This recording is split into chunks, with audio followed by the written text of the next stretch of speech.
एक चांदनी रात में दैवयोग से भेड़िए की एक अत्यंत मोटे ताजे कुत्ते से भेंट हो गई।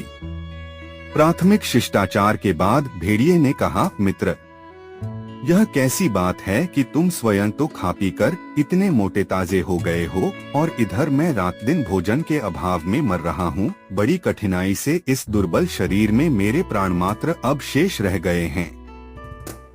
कुत्ते ने कहा, ठीक तो है, तुम भी हमारे जैसे मोटे ताजे बन सकते हो, बस आवश्यकता इस बात की है कि तुम भी मेरा अनुकरण करो। भेड़िए ने कहा, वह क्या? बस केवल मेरे मालिक के घर की रखवाली करना और रात में चोरों को समीप न आने देना। कुत्ता बोला, सब प्रकार से 16 आनेजी लगाकर करूंगा। आजकल मेरे दिन बड़े दुख से बीत रहे हैं। एक तो जंगल का वातावरण, दूसरे असह्य हिमपात, घोर वर्षा, जीवन धारण कठिन हो रहा है, सो सिर पर गरम छत और भरपेट भोजन। मैं समझता हूँ यह परिवर्तन कोई बुरा तो नहीं दिखता। भेड़िया बोला, बिल्कुल ठीक, बस तो अब आपको कुछ करना नहीं है, आप चुपचाप मेरे पीछे पीछे चलते आइए। कुत्ता बोला। इस प्रकार जब दोनों धीरे धीरे चले जा रहे थे, तब तक भेड़िए का ध्यान कुत्ते की गर्दन पर पड़े हुए एक दांत की तरफ गया। इस विचित्र चिन्ह को देखकर उसे इतना कुतूहल हुआ कि वह किसी प्रकार अपने को रोक न सका और पूछ बैठा कि वह उसका कैसा चिन्ह है। कुत्ते ने कहा, यह कुछ नहीं है।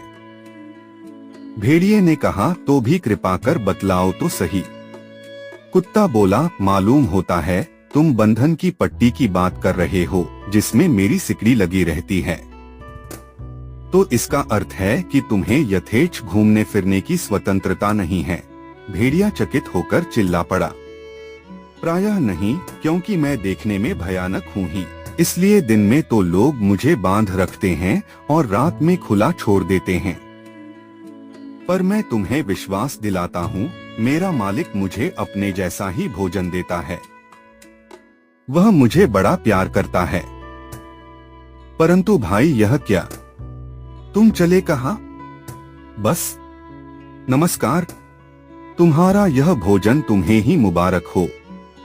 मेरी आजादी के सामने यह जंगल का सूखा छिलका एक परवश सम्राट के उपभोगों से भी कहीं बढ़ा चढ़ा है।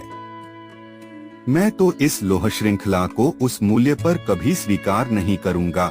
इस कहानी से हमें यह शिक्षा मिलती है कि एक जंजीर के साथ राजा की विलासिता के विपरीत स्वतंत्रता के साथ एक सूखी पपड़ी ज्यादा बेहतर होती है।